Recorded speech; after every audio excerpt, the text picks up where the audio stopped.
Jean Dujardin célèbre son anniversaire le lundi 19 juin 2023. Pour fêter dignement ses 51 ans, le comédien recevra certainement une petite attention de la part d'une personne dont il est très proche depuis l'enfance. CIST, une relation qui dure depuis plus longtemps qu'on ne pourrait le croire. Jean Dujardin a, au cœur, son épouse Nathalie Péchala, qu'il aime passionnément depuis l'année 2014. Il a épousé la patineuse sur glace en 2018 à Saint-Cloud et a eu 2 filles avec elle, Jeanne en 2015 et Alice en 2021.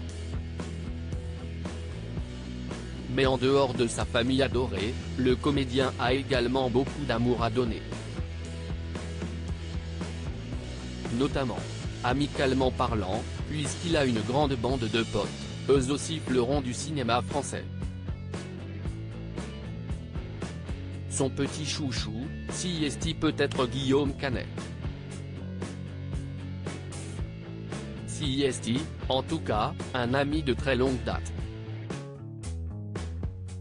Vous l'ignoriez peut-être, mais ces deux-là se sont rencontrés très jeunes. Ils ont fréquenté la même école primaire, située à Plaisir, dans les Yvelines. Ils étaient d'ailleurs dans la même classe en spelem-bas, se retrouvaient au même cours de catéchisme et ont passé leur communion ensemble. Plus grands, ils n'ont rien oublié du passé. Les deux acteurs ont joué ensemble en 2012 dans le film à sketch Les Infidèles.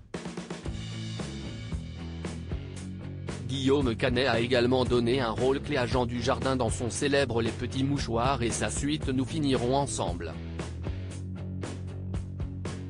Bien qu'il ne paraisse que peu à l'écran, la mort de son personnage étant à l'origine de cette saga. Interviewé par Nikos Aliagas à ce propos, en décembre 2015, Jean Dujardin affichait un sourire empreint de nostalgie. Guillaume n'a pas changé, il a toujours sa petite tête et le même sourire, racontait le comédien dans l'émission Sortez du cadre. Il jouait beaucoup au foot dans la cour, moi je parlais aux filles. En tout cas, je ne jouais pas au foot, ça m'a toujours gonflé.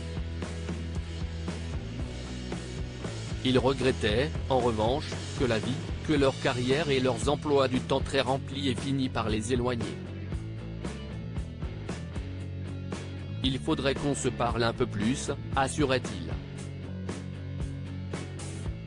Qui sait? On pourrait prochainement retrouver ces deux-là, côte à côte, sur grand écran. Le public français ne demande pas mieux.